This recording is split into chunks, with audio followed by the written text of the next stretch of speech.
Over the coming hours, days, and I guess weeks, there are going to be a number of Backlash reviews circulating in the community. A lot of people are going to give breakdown, in-depth thoughts for, an hour or 2 hours, which for me, that'll be on Elite Heat, so check that out. I'll link in the description. But for right now, I want to discuss this point, which was my big sort of takeaway from the show. I'm just going to make a video on this.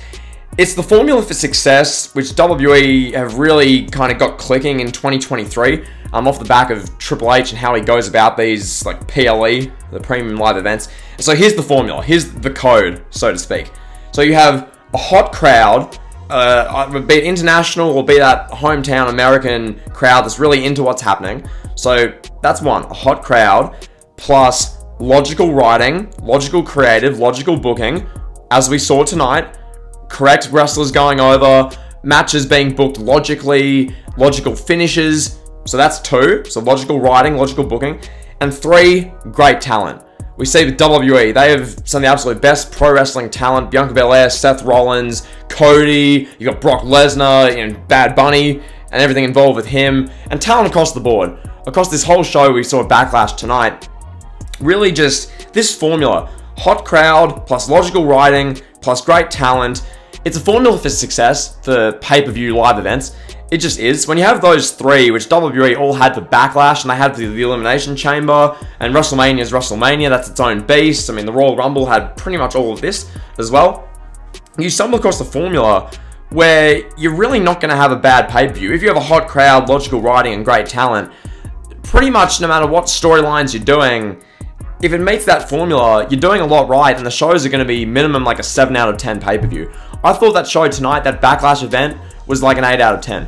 It had, right across the board, entertaining. There was something interesting in each match.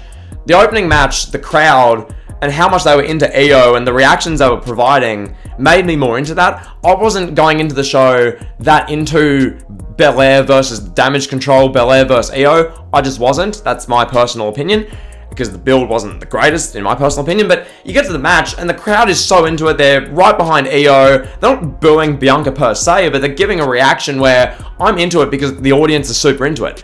So when you've got matches like that where me and you and everyone as the viewers from home watching this, on a computer or on TV or wherever, aren't super into it because of the build, when the crowd's super into it, I just then get into it because this audience of 18,000 screaming Puerto Ricans is going off their nut for it. So that opener I found really good, really entertaining. And then you move on with the show. This show had a bit of everything that keeps you interested, keeps you engaged. Omos and Rollins.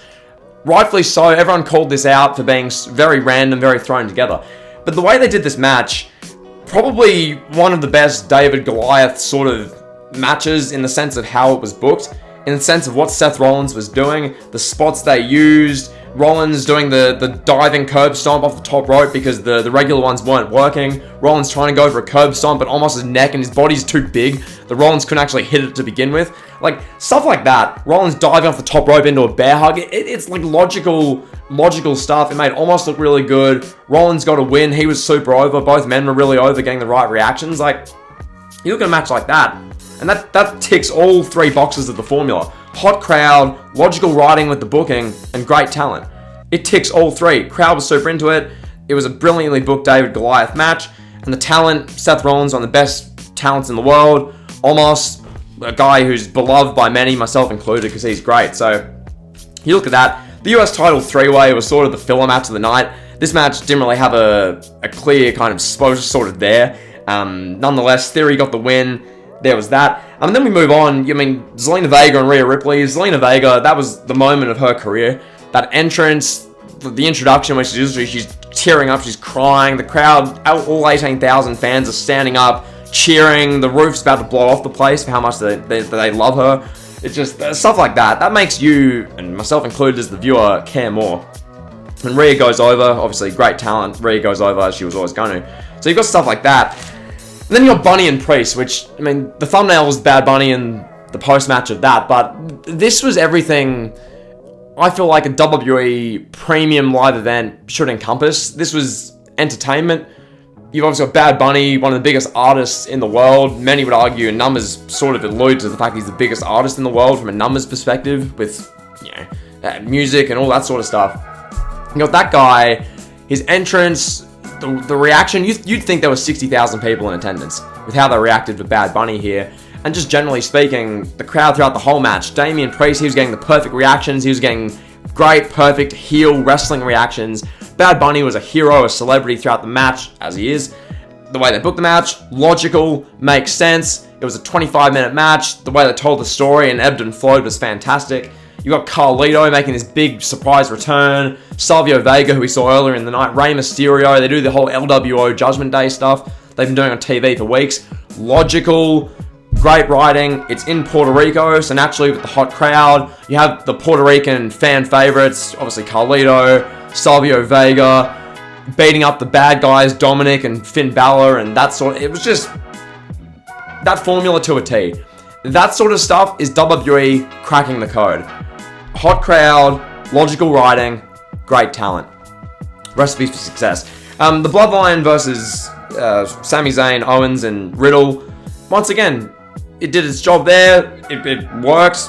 Crowd was into it. Crowd was getting behind the story of potential Bloodline friction. The right people won. You're not gonna have the Usos and the Bloodline lose at WrestleMania, the SmackDown draft show, and then this. They're always gonna win the match. But the way they did it, the stuff to go on there, the crowd was really into it, and you got great talent involved. So that fits the formula as well. And then the main event, especially, once again, hot crowd, super into it. Logical writing. Brock Lesnar's busted open. He's bleeding. Cody escapes because they do this Kimura spot. The shoulders get pinned. You keep both guys looking strong. That finish with Cody and Brock was better than all the Brock Lashley finishes combined. It just was. And once again, great talent. You got Brock Lesnar, an all-time top 10 guy in wrestling, and Cody Rhodes, the hottest babyface wrestling's had since Cena. You get that, it's a recipe for success. So all in all, for a 3-hour 10-minute event, just a lot of good.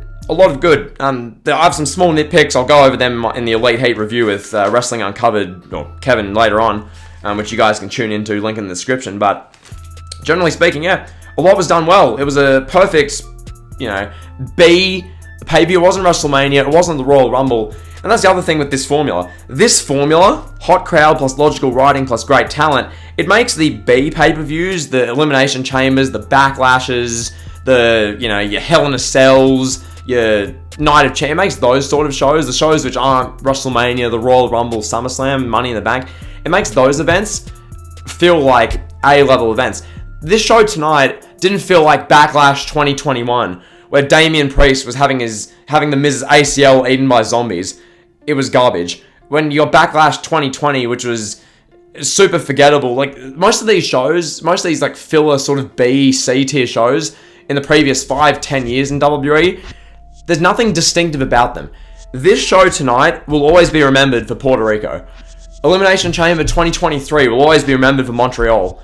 Because when you do that, you put it in an international location, a crowd who's thirsty and desperate for WWE, desperate for that big hit of wrestling, desperate for a show catered for them, it's a successful formula. So, hats off Triple H for really implementing that, implementing the international crowds on top of hot crowd, logical writing, great talent, international shows. It's just a recipe for success. So, yeah, Backlash was a success tonight. That's my JTE kind of straight to the point review with that. I don't need to be here any longer. So, that's my video. Hope you guys enjoyed. If you did, like, comment, subscribe, and drill.